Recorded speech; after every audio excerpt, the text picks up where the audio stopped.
বিবাহিত বা সাংসারিক জীবনে সুখী হওয়ার 8টি উপায় বলছি, মিলিয়ে নিন। 1 নম্বর, ভালোবাসা হোক নিঃস্বার্থ।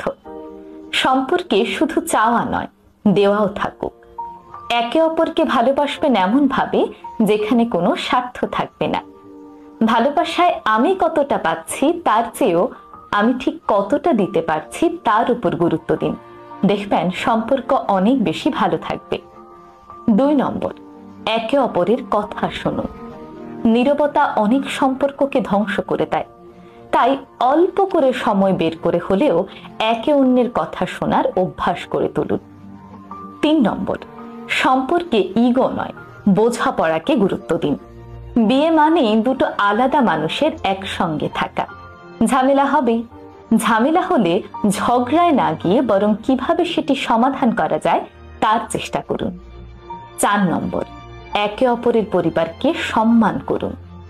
আপনি যাকে ভালোবাসেন তার পরিবারও কিন্তু তার জীবনেরই একটি অংশ, তাই একে অপরকে ভালোবাসলে তার পরিবারকে সম্মান করা শিখুন।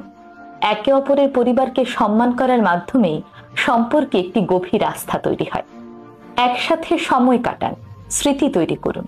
শুধুমাত্র দামি উপহার নয়, বরং একসঙ্গে হাঁটতে যাওয়া, ঘুরতে যাওয়া, ছাদে একটু বসা, বৃষ্টি দেখা, একসঙ্গে বারান্দায় বসে বই পড়া কিংবা চা খাওয়া, এই স্মৃতিগুলোই কিন্তু আপনার ভবিষ্যৎ জীবনের ভালোবাসার রসদ। এই কাজগুলোই আপনার সম্পর্কের ভিতকে আরো বেশি মজবুত করে তোলে। 6 নম্বর, একে অপরের প্রশংসা করুন, কৃতজ্ঞতা দেখান। নিজের পার্টনারের করা ইফোর্ট গুলো আপনি সবসময় প্রশংসা করুন। তোমাকে সুন্দর লাগছে, তোমার রান্নাটা খুবই মজার হয়েছে, কিংবা পরিবারের জন্য তুমি কত কষ্ট করো। এই কথাগুলোই সম্পর্কে ম্যাজিকের মতো কাজ করে, দেখবেন আপনার সম্পর্ককে আরো বেশি মধুর করে তুলবে।